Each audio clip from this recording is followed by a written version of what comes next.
I've got a good one here for you today. Today, on Computer Tech and More, we're going to be taking a look at the Redux NF-S12B and the original NF-S12A, adding it to my data collection on various fans, and just seeing how well their performance is and whether these airflow optimized fans are worth it or if we should just move on, as well as taking a look at the differences between these two fans. All right, let's start off first and get right into the data. Here are the basic specs comparing the NF-S12A versus the NF-S12B. Both are 120 millimeter fans. The 12A uses the SSO2 bearing, while the S12B uses the SSO. Both of them have a maximum rated RPM of 1200, with a minimum rotational velocity for the 12A of 300. I mean RPM, not rotational velocity. Anyways, 12B of 400, airflow rating in meters cubed per hour. For the 12A of 107, for the 12B of 100.6, so very similar overall.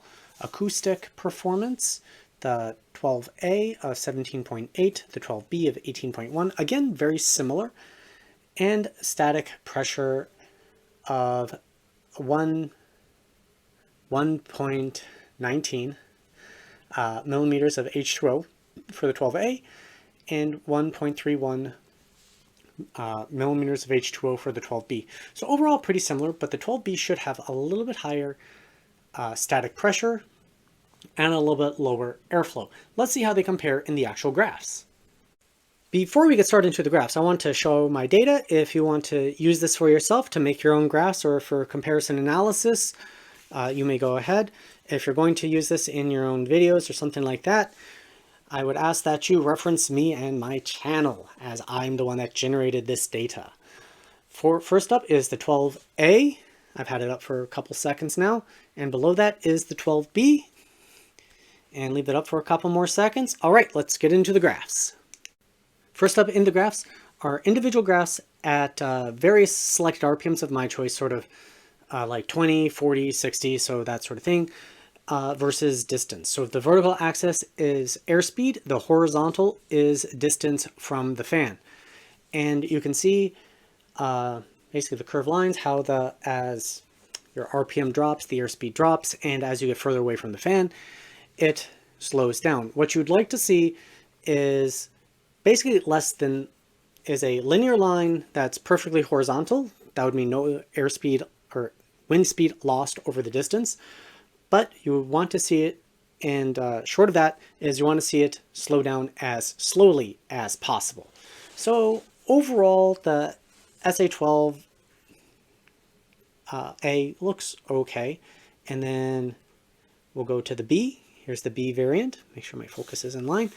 And the B's graphs kind of actually look better in a way. They tend to hold up a little bit better before curving down. And we'll see how they compare to each other more directly in the next slides or next graphs. So let's continue. In this graph, we're looking at both of the two different fans that I'm looking at directly versus my composite average fan that, as I add more fans to my review list, will shift. So while the average might be in one location right now, it may move in the future. So overall, both these two fans are actually relatively good for airspeed through an air cooler versus RPM, meaning they push a fairly good amount of air for their RPM through the air cooler. So basically lower is better. And lower is better means that it doesn't have to spin as fast to move the same amount of air. So these two dots indicate radically different RPMs, but at a similar air speed. But you can sort of see that the lines are curving steeply up, which indicates a loss in performance, basically. So you would want it to, curve flat or something like that to be excelling in performance. So for the blade shape, the design of it actually moves a pretty good amount of air for their RPM. Air velocity through a cooler. in the NF-S12 series. This is the 12A. Next is CFM, cubic feet per minute. Yes, I know that my units are kind of crossing over from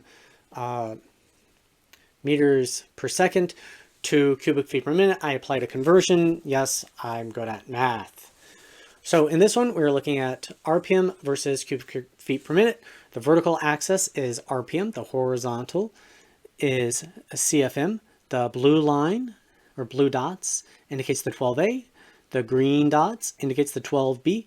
And again, in this, lower is better. It indicates that it doesn't have to spin as fast to achieve the same CFM. So this is a pure performance metric.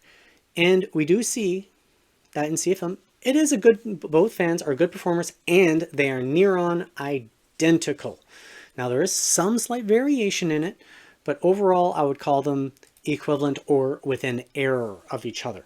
But based on the lines, it does appear that the 12B does slightly outperform the 12A in most RPMs, at least until you hit the high end. This next graph is noise versus CFM.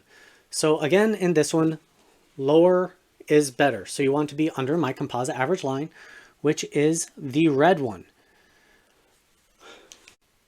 Red is again a composite average of my other fans that I've tested, and it will move over time. But it is clearly obvious that both these two fans make more noise for the same amount of airflow, CFM, cubic feet per minute, than an average fan that I've tested thus far. Kind of a disappointing result, with the 12A being drastically noisier than the 12B in my testing. This next graph is RPM versus noise. Vertical axis is the decibels. The horizontal axis is the RPM. And you want the value to be under the red line again. So basically this is noise per RPM. And we can see that both those two fans do not really perform all that well. They make more noise than my average fan at the same RPM. Very similar to my CFM results. This next graph is noised normalized distance from the fan versus airspeed. So horizontal axis is the distance. The vertical axis is the airspeed, and well, I apologize for the slight blurriness to it. I can't seem to get it. But the red line is the 12A, the blue line is the 12B, with the kind of aqua green line is my average fan. And these two fans underperform very badly, actually. The 12A did particularly badly. I tested it and actually tested it a second time, and I got the same result. I personally think that something weird was going on. I really can't explain it, because I would think the two would have very similar trends, considering they start off basically near an identical with an error of each other for their airspeed, but it is below the average fan, which indicates that these two fans don't have a focused airflow out the back. They just kind of spew the air wherever they want. And that's why there's such a steep drop in airspeed as you get farther away from the fans, because their CFM results are actually okay, not noise-wise, but okay. So that's already a big letdown for these fans. Then we have the 100% PWM distance from the fan versus airspeed. So this is letting the fans run full out, full tilt, don't care about the noise that they generate. Again, aqua line is my average fan, the blue line being the 12B, the red, the 12A. The 12A actually does a little bit better in this graph. It produces more airflow than the 12B closer to the fan, but it has a very steep drop off. The 12B holds up a little bit better, but both of them don't really do all that well here. So for kicks and giggles, these are all the fans that I have tested. This is the noise normalized data. I'm sorry, my label at the top. And these are all the fans that I have tested and how they compare against each other. This one right here is that 12A, the very top performer right here. is the Noctua NF-A14, which is in another video.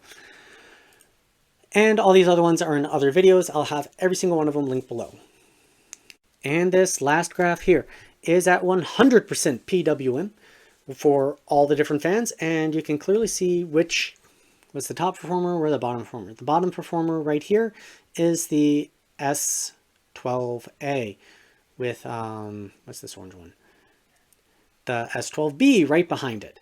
So they are at the bottom of my sort of case. Well, it's a case simulate, so how the airflow throws through a case distance from the fan. All right, this graph right here is noise normalized airspeed through a cooler. So I set up my Noctua cooler that is in my test methodology piece, so you can review that if you want to know what cooler I'm using. And the bottom fan there, the CFV12HP, I can no longer find on sale, at least the PWM version, the 4-pin. I think the 3-pin is still on sale. So right here at the bottom, towards the bottom, we have the S12A and the S12B. Both of them don't do particularly well through the cooler in noise normalized testing as compared to the other fans. The average fan produced more airspeed. So the horizontal axis here is airspeed, if I didn't say that before. So I wouldn't recommend them for air coolers, which is good because Noctua doesn't recommend you to use them for that case. All right, let's check it out at 100%. At 100% PWM, the S12A and S12B are still at the bottom. They do about as well as the A12X15, which is half the thickness, well, about half the thickness, of those two fans. But they are doing it at a slower RPM. So that's pretty good for that, but it's overall just not really impressive at all. Now we have the noise normalized airspeed at 9 inches from the fan in my case airflow test methodology. And where are the S12 A and B? Well, the B is right there at the bottom, pretty much right in front of the SL Infinity. And one note here real quick, my anemometer has a plus or minus like 0.2, 0.1 or 2 meters per second accuracy. So they are effectively within air for the anemometer that I personally own. So where is the 12A? The 12A is dead last. It is at the very bottom. I just threw it at the very bottom because it effectively got 0. I gave it a value because in another section where I do value for these fans, I needed a value for it, but it basically wasn't turning the anemometer at all. So it was absolutely atrocious. At 100% PWM at 9 inches, things aren't much better for the 12A and 12B. Both of them are at the bottom of the pack. I'm sorry, my text there. Oops. They're at the very bottom here. And I can't even read it. And the 12A got 0.7, the 12B got 0.1. This is for the 12B at 1,260 RPM with 54.5 decibels in my testing. And the S12A at 1,235 at 59 decibels. Again, my decibel readings are with my voice mic, so I think they're not as accurate, so they are used for comparative results. Also, I'm testing them at basically 0 distance. So if you're putting them in a case and sitting like a normal distance away from it, all these fans are going to be a lot quieter than what I'm reading them as. I just want to have that disclaimer in there. This next graph is noise normalized CFM.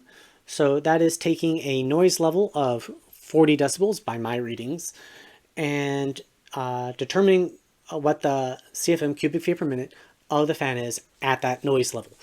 Note here, I have them all on one graph, but the 140 millimeter fans and the 120 millimeter fans are used using different apparatuses.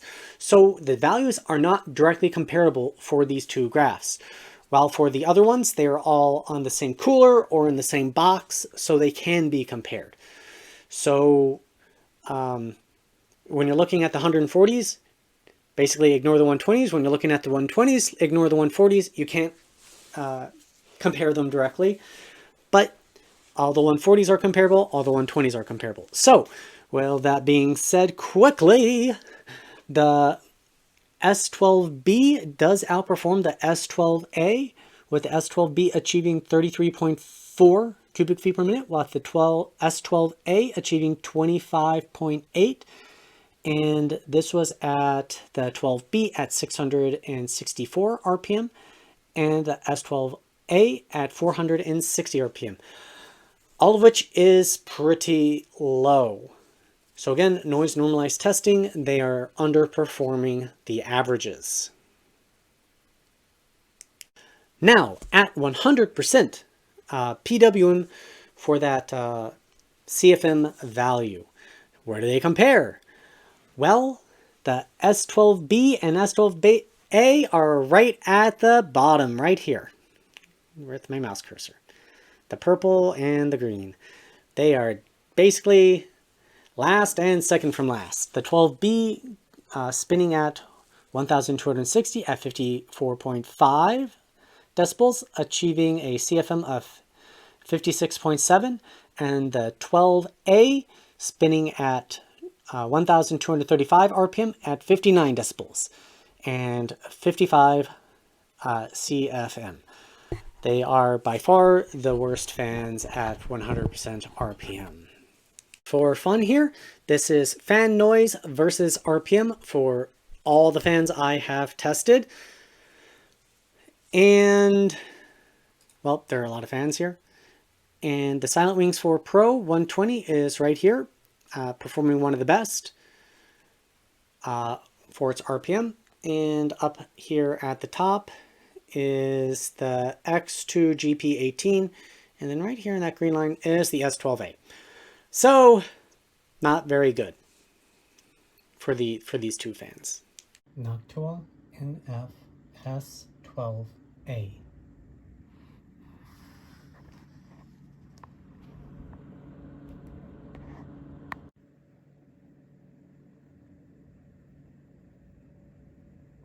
NF-S12B case test.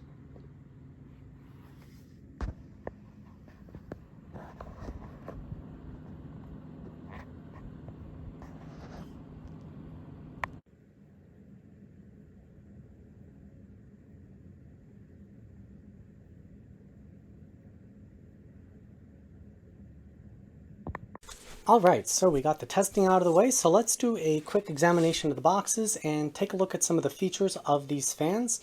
So right off the bat, right away, you'll notice very difference in the packaging of the Redux line versus the regular Noctua fans. So obviously, I've already done testing, I've already taken the fan out, but on the regular fans, you got the nice graphs of how they talk about the different regions of fans, the aerodynamic shape, the PQ curves, and other features of the fan that really Noctua wants you to know about, like the anti-stall knobs and that kind of fun stuff, as well as the spec information about the fan. The Redux does have spec information about the fan. It is compatible with the vibration knobs that it does not come with. And of course, just the inside packaging is basically just plastic and a fan. Then once we have the packaging open up, you'll notice that the mainstream Noctua fan comes with a Y splitter, a extension, the low noise adapter, screws. I think that one came with screws too, as well as, oh, that opened up, as well as these like vibration screw replacements. So really, you're getting, for the extra $10–15, you're getting all these sort of extras. Y cables, very useful. I personally have never used the low noise adapter that comes with the Noctua fans, and the extensions have obviously come in very handy. Now, if you'll bear with me, I want to do a quick analysis of examining the fans themselves. So first up is the Redux. So I guess I'm going to do a side-by-side comparing different features, and then I'll go into specific things. So you'll notice that on the main Noctua fan, the NF-S12A, these, oh, I hope it shows up on camera, these little ridges, and it's a stepped frame that's supposed to help guide air into it.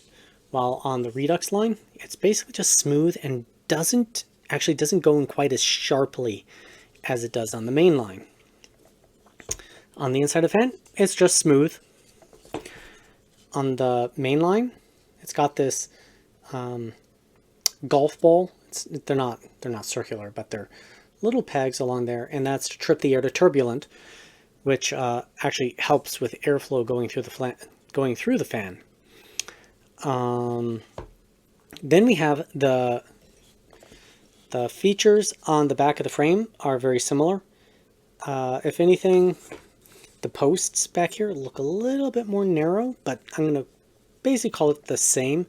They do have a different bearing type. This is the SSO2, and this is the SSO1, I believe. Yes, you can see it right there, SSO2. Anyways, so there's obviously a bunch of extra work done on the frames. Now, there's also extra work done on the blades themselves for these. These are more like propeller blades than a lot of other fans that are more like a turbine, I want to say. Particularly like the AX or the A12X25. That one is very like impeller-like. These are more like a propeller. And first off, on the Redux, I really think that this shape back there is really cool. And the reason for that is as you get to the back, it helps with this clearance to guarantee that it won't hit. And if you can see right there, it actually the tip gets really close to the frame. The back is offset significantly more, and it's got this little wave pattern on it. While the main line, looking at it from the front, the tips are a little bit further away, but when you look at it from the back, you can actually see that the clearance is really tight right at the back of the blade. So it actually gets closer to the frame as you go further back on the fan blades.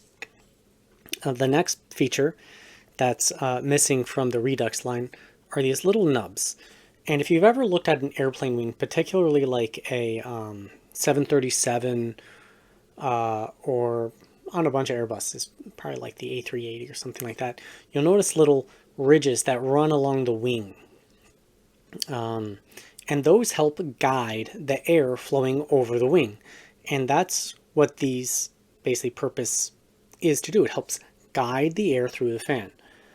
Whether or not it's effective at it, we saw in the data charts for its overall performance. I haven't been that impressed by it overall, but that's what its idea was. And well, I guess I don't really know what other features to talk about. If you have questions about the fan, go ahead and leave them in the comments below. I'll answer it as best I can. And I do have a background in computational fluid dynamics. That was my degree in college in aerospace engineering. So this is one of the areas that I have a good amount of knowledge, but maybe not the best at explaining it on video, as I'm getting used to this. But there it is. There's these two fans, and yes, let's go to the next section. Then we have the 9-inch distance, and again, the 12A or 12B and 12A.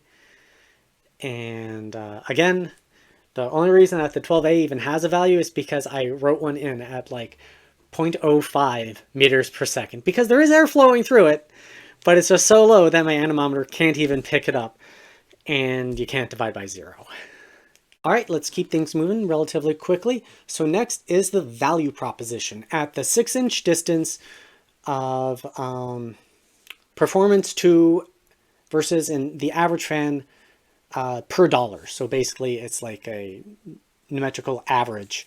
So you take the value of your test versus like what you want to compare it against divided by what you wanted to compare it against. And so you get your average. And then I divided that by the dollar value. So that way it would have negative values. So could really like show which ones are really not worth your time. So it's a little bit hard to read, and I apologize for that. But right here is the S12B, and right here is the S12A. They are very bad. Matter of fact, the NF-F12 is also among the worst in this test. And this one is at noise normalized. Then we have at 100%. Still not worth your time. They're pretty bad. At 100%, PWM, again at the 9-inch distance, just not good. So I'm going to just quickly keep moving through things because most of them don't really improve. So CPU cooler performance to the dollar, that S12B finally goes positive, but it's so low, it's pretty bad. Moving on to 100% PWM. And again, those two fans are not worth your time. And the last two are in just cubic feet per minute. So the CFM of the fans, noise normalized, again, low, and 100% still low. So based on all of this, which fan should you get?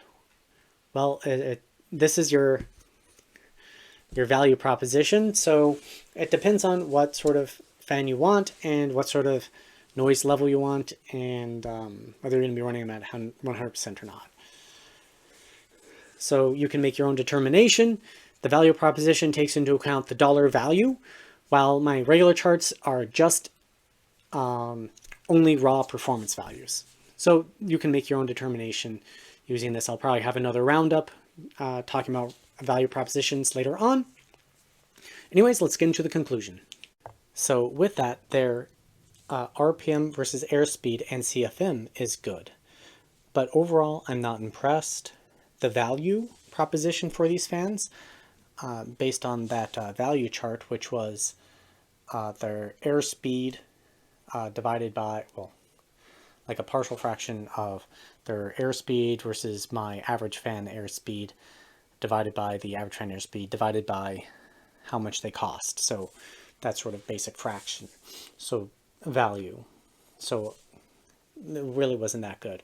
So unless you have a specific use case, like if you're building a small form factor wind tunnel, these might be excellent choice because they move a fairly good amount of air for their size. But other than that, I think I would just ignore them.